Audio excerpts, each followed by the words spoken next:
Então vamos para a nossa aula de arte, páginas 43 a 45.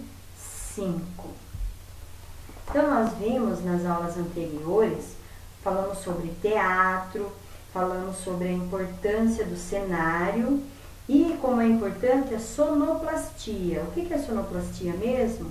Então os sons que é feito no teatro para que a peça faça sentido, né? Para que a gente entenda a peça.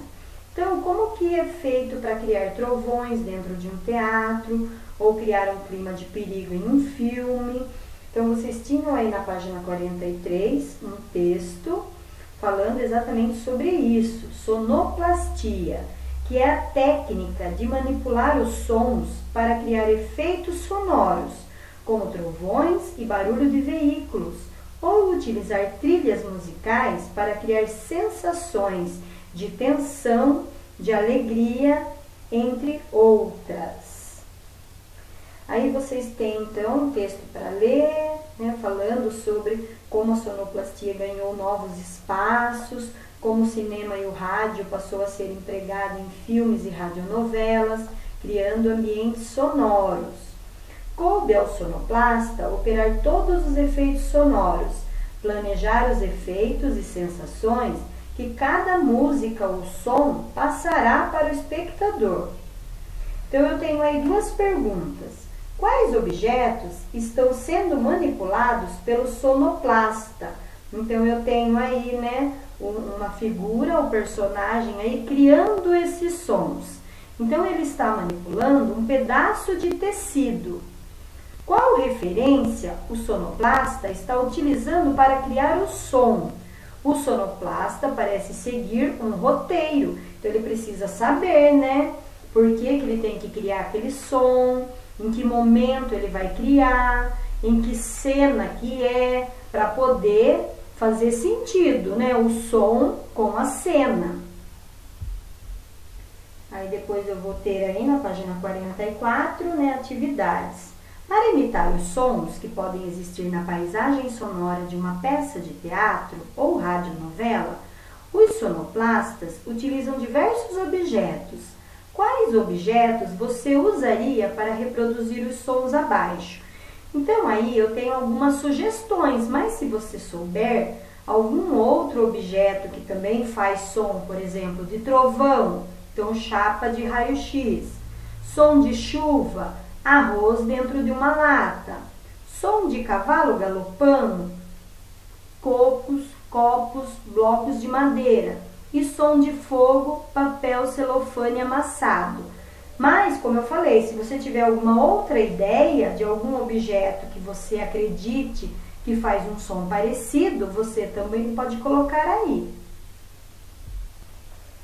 Então, assim, nós vimos a importância do sonoplasta na produção de diversas linguagens artísticas, né? Então, vamos experimentar.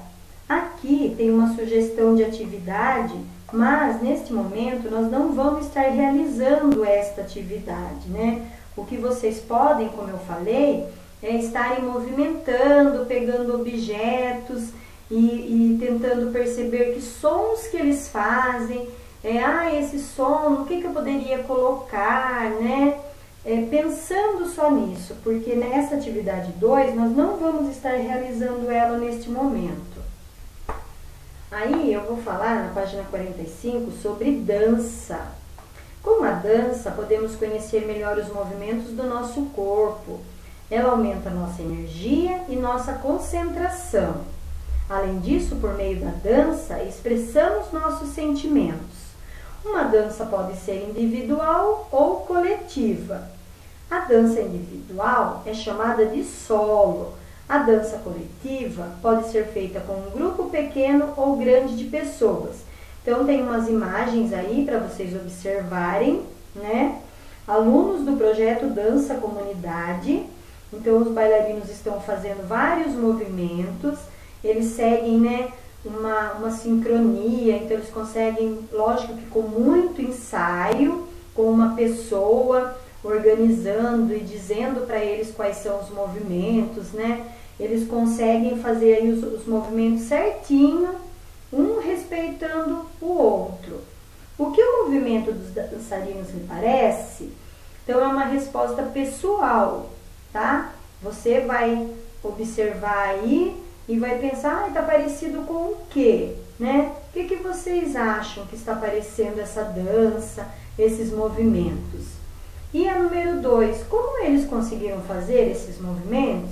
Então, como eu já falei, através de muito ensaio e com certeza tinha um professor ou uma professora explicando para eles quais eram os movimentos, dependendo do ritmo também da música, né? Porque o movimento precisa combinar com o ritmo. Então, aí na 2, então vocês podem estar pensando sobre isso.